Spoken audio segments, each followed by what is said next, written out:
This is a map of the B&M Railroad operating divisions. Here we see the Independent Order of Oddfellows Hall and some of the Main Street stores. In 1974, Mabel Kendall Fellow donated this picture of the new Raymond House, one of Main Street's finest structures. It was destroyed by a fire in 1925. The pilot in this picture is Andrew Pergington from West Epping. In 1938, he passed his pilot's test and got his license. Here we have the old W.S. Nelson store situated across street from the depot around 1920. This picture, donated by Mary Littlefield, shows a very popular Reverend Thompson meeting with the ladies of the Congregational Church in 1910. After the second church was demolished by a fire in 1892, his efforts resulted in the new church being completed in less than 15 months, debt-free. This is a colorized tintype photo of Mr. and Mrs. Joel Whiting. Mr. Whiting was a town druggist in the turn of the century on Main Street Pharmacy. Lieutenant Benjamin Bean House was built in 1750. It's located on Old Fremont Road, and it's the town's oldest building, still standing today. Town meetings were held here for 23 years until 1788, when the meeting was called at the new meeting house near Cider Ferry Road. On January 18th of 1790, town officials tried for a second time to have a town meeting at the new meeting house, but it seems that the citizens in 1788 just couldn't get the hang of voting there, and they opted to adjourn to the 25th of the month at Lieutenant Bean's because it provided warmth in the cold weather and because the tavern was a more attractive place to hold town meetings. This is Camp C. Samaka on Onway Lake around 1940. Mary Sargent, a phys ed teacher from Wellesley, Massachusetts, bought 700 acres on Onway Lake in the 30s and established a summer camp for girls who came from all over the world year after year. They rode on horseback to the local ice cream shop known as Candyland every afternoon. They named a Sunday in her honor, and you can still get one here at the Historical Society during open houses and other events. Over the years, those who attended held special affection for Raymond and returned often. This picture of Lakeview Inn on Onway Lake was taken about 1940 and donated by Mrs. William Hingston in 1976. Raymond's summer population grew as the local train brought many summer boarders to various locations around Lake Onway. The Lakeview Inn specialized in baked bean suppers on Saturday nights and full-course chicken dinners on Sundays. The barn hosted many a Saturday night dances with patrons coming from miles around. Here we have friends at the summer home of Gilman Tucker on Long Hill Road around August 29. Those in attendance were familiar names in Raymond society at the time, names like Fox, Fulconer, Cram, Armstrong, and McDonald. The house was a summer residence of descendants of the Tucker family until it was sold in the 1970s. Soon thereafter, the beautiful home called the Brownsing was a victim of a tragic fire and a loss to the entire neighborhood and community. This poster was donated by Russ Edge and is an original broadside print of 1864, the 150th anniversary celebration during the Civil War. Prior to his service as fire chief, Burgess A. Chase was a builder of many fine homes in town and also added the two-wing addition to the firehouse in 1956 and built the four-room addition to the Consolidated School in 1947. Deputy Chief and Forest Fire Warden Raymond H. Smith was a member of the department for 33 years and served many years as Forest Fire Warden. A flagpole at the station was erected in his memory. This picture of World War I and World War II veterans was taken on the steps of Town Hall in 1946. They are chapter members of the Maple Wheaton Post number 4479. The post home was named in honor of the first men of both wars to have been killed in action, Emerson P. Maple of Chester in World War I and Elmer D. Wheaton of Raymond in World War II. This picture of Abraham Lincoln, the 16th President of the United States, was donated to the Society by one of Raymond's early schools, along with a picture of George Washington, our first president.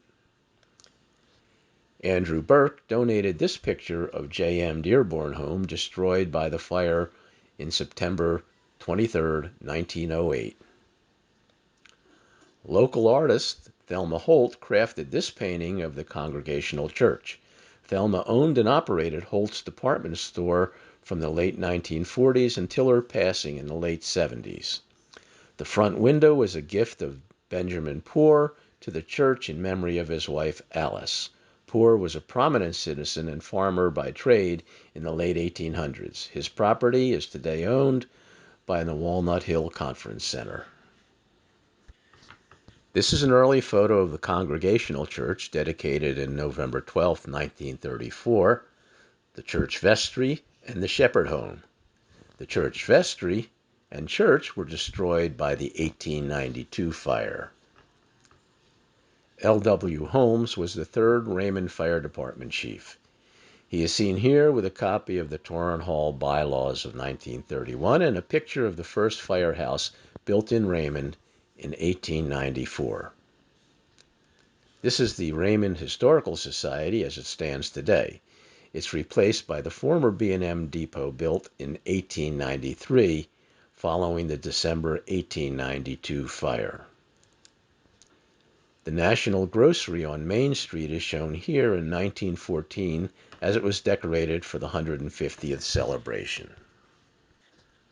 Ralph Sanborn was station master in Raymond for 53 years. This photo is part of the celebration of the installation of the first dialing telephone in Raymond. Behind him is a telephone company representative. This is Burgess A. Chase as a child. He was one of the Raymond Fire Department chiefs, and this picture was taken a few years before he became chief. This picture of Whispering Pines, donated by Virginia Dustin, was taken around 1930 on Route 101, which is now Route 27. It's the second house beyond Long Hill Road heading west, and it was owned by the Troll family. There's another broadside original of the 1914 150th celebration. It was donated by Mr. and Mrs. Carl Orfeld.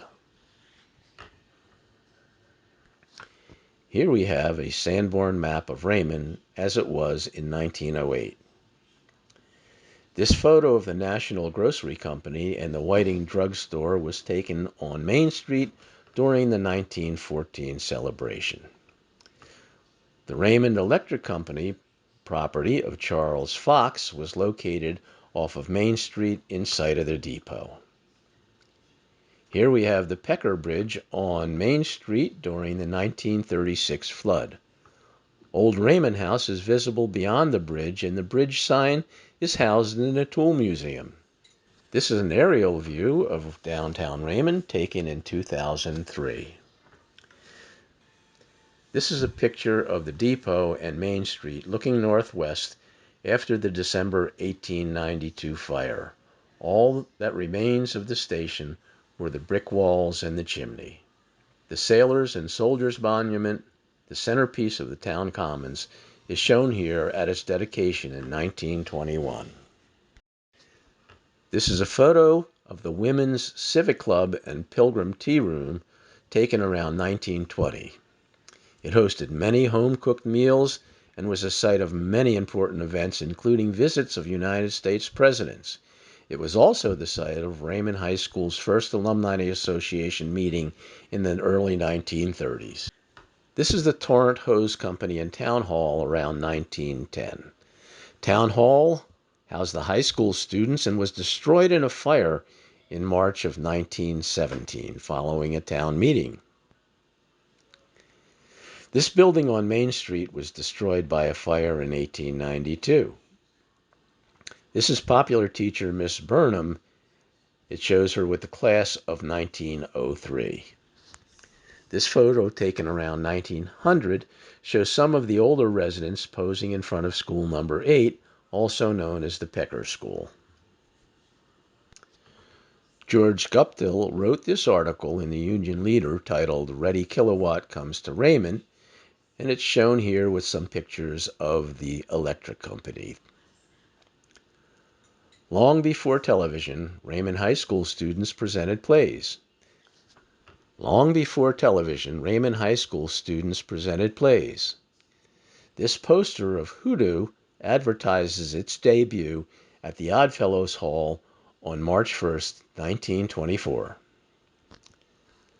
Biplane Crashes to Earth tells the story of aviator H. Roy Waite and an event that never quite happened during the 150th celebration.